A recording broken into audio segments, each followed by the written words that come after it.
Hello friends, আসসালামু আলাইকুম। আশা করি সবাই ভালো আছেন। এখানে আমি বিফের কিমা করে নিলাম। বিফ মাংস নিয়েছিলাম, আমি এভাবেই নর্মালি কিমা করে রাখি। আপনারা চাইলে অন্যভাবেও করতে পারেন, বাট আমি এভাবে করেই অভ্যস্ত।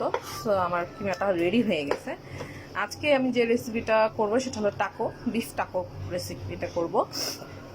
তো টাকোজের ভিতরে যে আমি পুরটা দিব সেটা বিফ দিয়ে করব। সো কিমা এরকম করে দেন একবারে সবগুলো করে ফেলছি। হ্যাঁ, এখন যেটা করব, এটা এখন আমি ফ্রাই প্যান গরম করে নিচ্ছি, তেল দিয়ে নিলাম।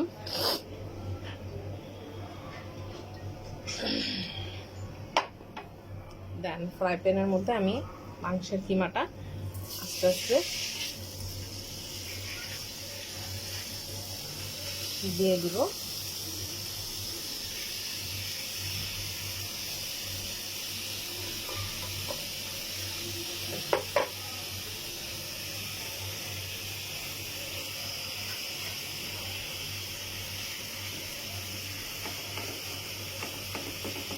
এটা খুবই জুসি আর টেম্পারিং হবে আর কি। তো এখন আমি এই পর্যায়ে দিয়ে দিব রসুন বাটা অ্যান্ড আদা বাটা।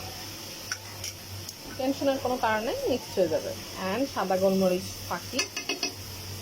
অ্যান্ড যেটা দিব লবণ অ্যান্ড শুকনো মরিচ ফাঁকি। হয়ে গেল, আর কিছু দেওয়ার প্রয়োজন নাই এই কিমাতে।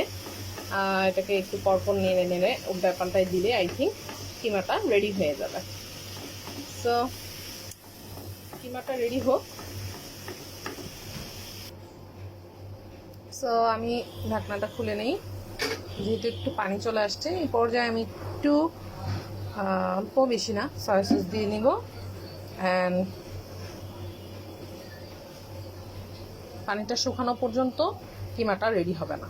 ওকে, আমি এত বেশি গুঁড়া করি নাই, যেহেতু বিফ জাস্ট হালকা একটু চপ করে নিয়েছি চপার দিয়ে। অ্যান্ড এ পর্যায়ে একটু পেঁয়াজও দিয়ে দিব এর সাথে। আমি মাংসের সাথে পেঁয়াজটাও মাখা মাখা হয়ে যাবে। অ্যান্ড আমি যেটা করব, ম্যাগি ম্যাজিক মশলার প্যাকেটও একটা এখানে অ্যাড করে দেবে, এতে কি ফ্লেভারটা আরও বেড়ে দেবে। আমি এটা সবসময় সব কিছুতেই দিই। তো আপনারা না চাইলে অ্যাড করবেন না, যারা এটা পছন্দ করেন না। এই তো কিমাটা রেডি হয়ে যাবে। এখন পানিটা শুকিয়ে আসলে এখন আর ঢেকে দেবো না, এখন এইভাবে একটু পরপর নেড়ে চেড়ে দিলে ইনশাল্লাহ কিমাটা রেডি হয়ে যাবে। সো হয়ে গেছে আমার বিফ কিমাটা। আমি টাকোর ভিতরে এটা দিয়ে পুরটা দেব। সো আমার কিমাটা রেডি হয়ে গেছে, দেখতেই পাচ্ছ পানিটা একদম শুকিয়ে আসছে। সো আমি এখন টাকোর ভিতরে এটা এবং শসা, গাজর, ক্যাপসিকাম এগুলো দিয়ে পুর দিয়ে এটাকে আমি র্যাপ করে দেবো। এটা জাস্ট লুকটা দেখো, ওয়াও! আমার তো খুব ভালো লাগতেছে, যদি আমি এখন রোজা। তোমরা চাইলে এটাকে আরো বেশি কিমা করে নিতে পারো, বাট আমি এরকম চাকা চাকা রেখেছি বিকজ আমার এটাই ভালো লাগে। যে যার মতো করে নেবে। সো হয়ে গেল আমার বিফ কিমাটা রেডি। এ পর্যায়ে আমি চুলাটা অফ করে দেবো, আর দরকার নাই। আর যদি বেশি ঝাল খেতে চাও তাহলে আরও বেশি শুকনো মরিচ দিয়ে এটাকে ঝাল করে নেব। ওকে, এটা হয়ে গেলে এখন আমি রেডি করব আমাদের টাকোটা। এখন পাপড় দিয়ে দিলাম। আমি টাকো করার জন্য আমি এখানে পাপড় দিয়ে করতেছি। আপনারা চাইলে রুটিকে টাকো বানিয়েও করতে পারেন, বাট আমার জন্য ইফতারের সময় এত টাইম নাই। তো টাকোটা করার জন্য আমি পাপড়টাকেই সুন্দর করে ভেজে দেন এখানে একটু তেলটা ঝরিয়ে নিচ্ছি, একটু রাখবো। তারপর কিছু টিস্যু পেপার নিয়ে নিব, লাইক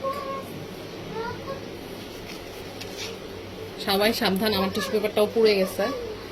সো তারপর এভাবে আমি বেলুন দিয়ে এটাকে আমি এভাবে করে নেব, কিছুক্ষণ ধরে রাখবো, গরম যেহেতু অনেক। এর মধ্যে আমি আরেকটা দিয়ে দেব।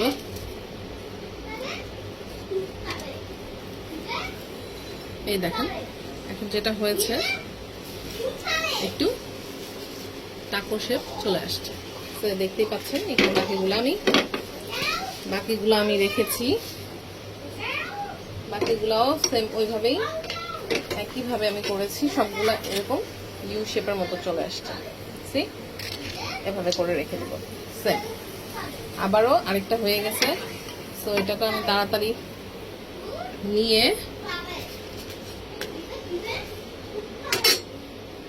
দেন সাথে সাথে এরকম মুড়িয়ে দিব টিস্যুটা দিয়ে ভাঁজ করে, যাতে এটা খুব তাড়াতাড়ি শক্ত না হয়ে যায়। হ্যাঁ, আবার আরেকটা পাপড় নিয়ে নিলাম, দেখতেই পাচ্ছেন। সো এইভাবে আমি বাকি সবগুলো করে নেব। আবার আরেকটা নিয়ে নিচ্ছি।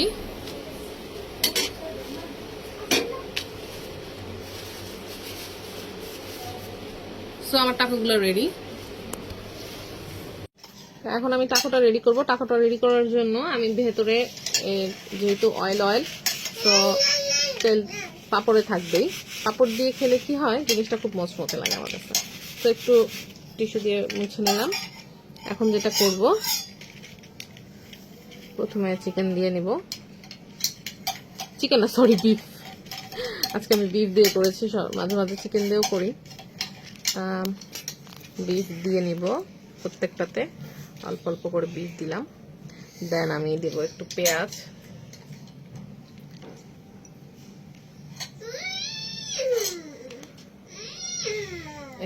দিয়ে দিলাম, অল্প, বেশি না।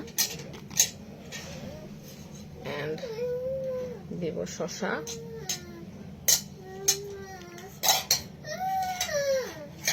এন্ড গাজর,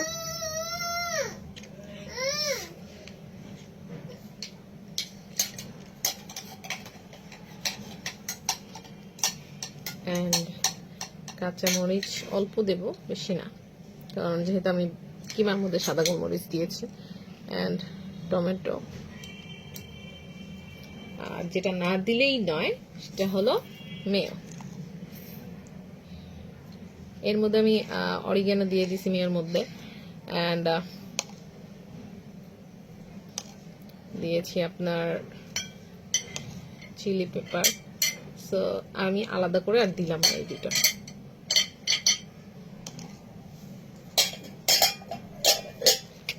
সো হয়ে গেল আমার টাকো।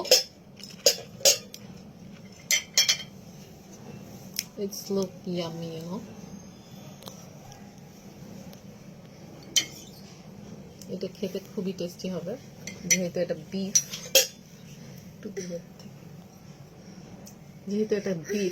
সো এটা টেস্টটা বোঝাই যাইতেছে। সো সবাই ট্রাই করবেন বিফ টাকো। থ্যাংক ইউ, আল্লাহ হাফেজ।